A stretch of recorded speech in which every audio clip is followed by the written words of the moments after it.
my name is Adam Bongiovanni, back here with another OnlineBookClub.org author interview. Now today I'm here with romance best-selling author A.L. Jackson. Now A.L. is a New York Times and USA Today best-selling author, and she actually has 2 books coming out in the next month and already released one in January. I'm going to talk to her about it in a few minutes. She works so hard pumping out these novels. She has so many people who love them. So you know what? Let's jump right into it. How's it going, everyone? Adam Bongiovanni back here with another OnlineBookClub.org Friday interview. I usually do it on Thursdays, but we're switching it up this week. So I'm here with A.L. Jackson. Now, A.L. is the New York Times and USA Today best-selling author of contemporary romance. She's the creative mind behind many best-selling series, including the Regret series, Closer to You, and the Bleeding Stars novels.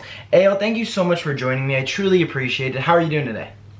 I'm doing great. Thank you so much for having me. No problem. And you also, A.L. is like the coolest name. Like, I honestly, I know it stands for, like, it's, you weren't born with the name A.L., but I'm so intrigued by the fact that your name is A.L. And so I just want to let you know before we start that I have a really weird long last name. I'm jealous of your initials. Well, great. Well, the reason for that is because I have a really long, awkward last name as well, and it did not fit well for an author, so we just shortened it up into initials. Well, we're in the long, awkward last name club, so I'm glad to be joined by you with that. So let's start at the beginning, when you probably learned how to write your last name when you were young. Did you also have a passion for writing at the time? I really didn't know that I enjoyed writing until my college years. I wrote more so poetry than stories back then. It was just something I did. I never thought of it as a career or path or anything like that. It was just something I did in my spare time. But it just kind of fostered that love of words, I think. Oh yeah, that makes sense. Did you read a lot growing up? I did. Yes, I read a ton. Always stole my grandma's romance novels from her little stash of books that she kept by her chair. So you were a romance fan from the get-go. Like there was no like coming into like you've always loved romance. I have always loved romance. I read other stuff too, but that's what I always go back to. That's cool. No, it makes sense. You know, you've come a long way. So it's good that you started with something and you really didn't drift off that path. That's pretty cool. Like a lot of people, I feel like whether it's with writing or their careers, they're all over the place. So it is cool. And I'm sure you've had other ventures as well, and to get to this point. But the fact that romance has always been kind of a constant in your life, I think that's something to be proud of, and that's pretty cool. Awesome, thank you. No problem. Okay, so your first novel was published in 2011, and of course I know now that you're a best-selling author. But was the success always there? Was the 2011 your first novel? Was that an immediate success? Actually, it was not. It was first published actually under my real name through a very small publisher, and I think I sold 50 copies in 6 months or something like that, and so it was kind of eye-opening and not necessarily devastating, but it was kind of like I had to decide, like, am I going to keep doing this or how do I handle it? And it was right when ebooks were becoming popular. Yeah. And so that's when I kind of made the change and decided to do self-publishing. I bought the rights back to my first 2 books that were with that small publisher and kind of shifted things around, and that's kind of when things started to take off. Now, for your first book and like your first few books, how long is the writing process? I guess, of course, now that you're kind of a seasoned vet, it might be a little bit different. But when you're first starting, really like trying to get either published or self-published, how long did that take you? It used to take me about a year to write a book. Wow. Okay. And you say used to. So what is it? What's the timetable now? Well, the goal is usually to write 4 books a year, but it usually turns out to about 3.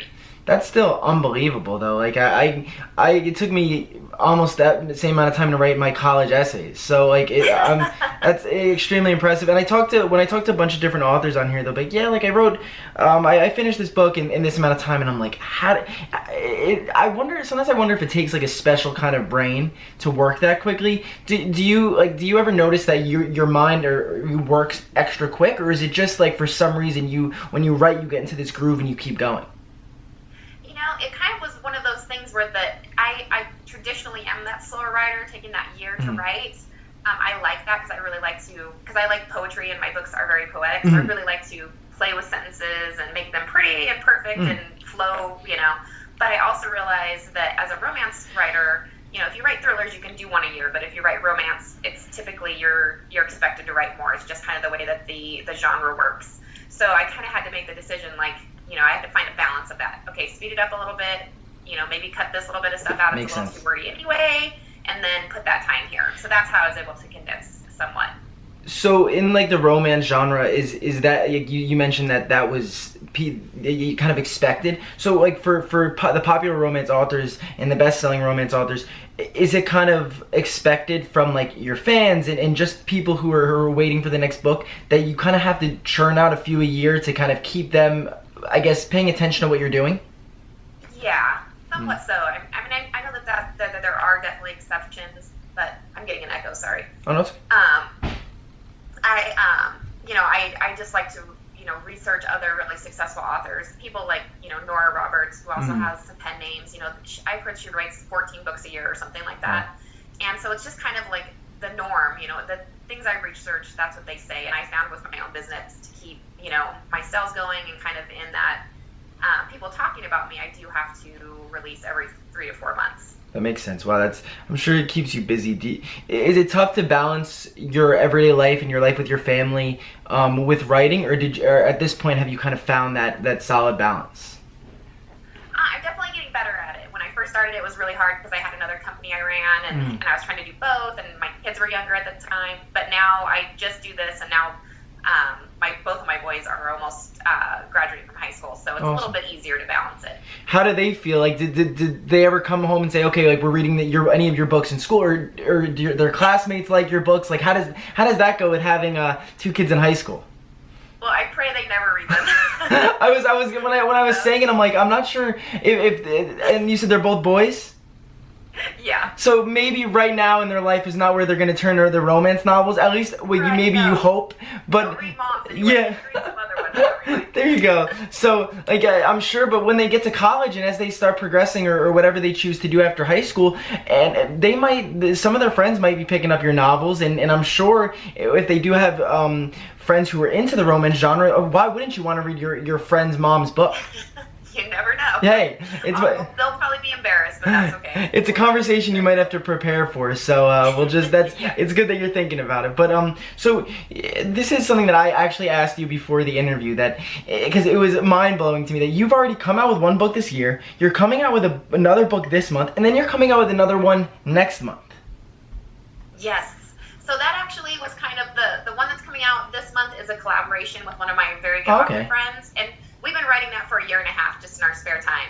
So it was just a really fun side project, and we finally brought it all together and got it finished. And then in the meantime, I've just been on my regular writing cycle for my own personal novels. Oh, cool. And so that'll be the one that comes out next month. But I'm sure all your followers, especially on social media, are probably so excited that you're, because as a fan of reading and someone who I love reading, one of my favorite authors come out with certain books and they're just pumping them out, it's such a great feeling. So I'm sure they have no complaints there, and it's just like I understand what they're probably waiting for these books, but you got 2 in a month, so that's amazing. Well, thank you. Yeah, hopefully they're excited about it. They seem to be, and so we're getting like the early feedback. Yes. Back from them, and it's awesome. So that feels really great as authors to know something new that we did, that we just tried out, that people are loving it, is a really great feeling. Yeah, that's cool, and good luck with both releases, and I'm sure it's an exciting time for you. And okay, so let's say after the next one, the first one comes out, according to, I forgot what website it was, it might have been Amazon, but it said in like 3 days, that's correct? Yes, Monday. Oh wow! So this is. I appreciate you taking the time this weekend, because it's probably going to be an extremely busy weekend for you. And then you have the next one comes out. It's early May. Yes, May 7th. Got it. Okay. So then after you release the book on May 7th, what do you do next? Do you take a few weeks to relax, or do you just go right into writing the next book? Yep, I'll probably take a few weeks off. It's going to be the start of a new series, so I kind of need to let my mind simmer on it and the characters that I want to develop and all of that sort of thing, and put the plots together. And I just kind of do that throughout I'll jot things, but I won't strategically be working. I'll just kind of be letting the thoughts come and taking some time off for myself, and then I'll jump into the next series writing it. That's cool. I wasn't even like thinking about that. So when you write one series, right, you're in the midst of writing a series, is there often overlap with other series? Because I know you have a bunch. So is there overlap with the series? And if there is it a struggle to kind of jump back from character to character, or have you kind of figured out a way to flow back from one series to the next? So my series do not cross over, but the books that I write within the series are different characters. So it's not like I'm usually following the same character through that whole series. It's a group of either friends or like family or whatever, so each of them are getting their own story, so I have to tie all their stories in together through that series. So like my Bleeding Stars is 6 books long. So it was quite the feat to get, especially that last book, to tie up all the threads from all of those characters, to give them all that closure. So that's usually a pretty daunting feat to do, but it's really fun once you're finished to be like, wow, I accomplished that. Seriously though, so like, and I know a bunch of authors have always different responses. Some people know exactly how their books are gonna go. Like you, who's writing you have, let's say, 6-book series, right? And it's each book at the end, like you said, at the end, all the characters have to kind of tie back in together. Did you know how that was gonna happen, or did you go into it and figured it out as you went? I totally figured it out as I went. That's awesome. Because for me as a reader, like that's the coolest thing, because we don't know what's gonna happen, and of course you have more of an idea, but the fact that you're not 100%, I don't know, there's just something about that's so cool to me. Yeah, I love it. I like my stories to lead me where they're gonna go, but when you're working with all these different threads, it does become difficult sometimes. Sometimes I'm like, I can't do this, it's not gonna come together, but then, you just kind of start plotting everything out and, talking about it with some, your author plotting friends and that sort of thing. And usually you can kind of find something to go, oh, that's what needs to happen. Wow, that's really cool though. Like, and I feel like for me at least, and I can only speak for me because every reader is different, but for me, that's the coolest kind of books to read, where the next book is coming out in the series, but you don't know what's gonna happen. The author is not 100% sure. I don't know. It's cool to kind of go on that journey together. So last question we have. When you first what was your first book or series that was a New York Times bestseller?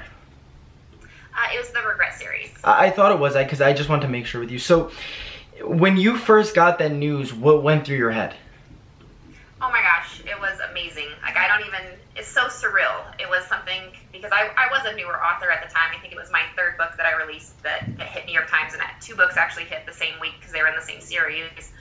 And it was just overwhelming. I mean, it was like, oh my gosh, it's just amazing. Like, it just feels so surreal, like it can't even be happening. So it was definitely something that I will never forget.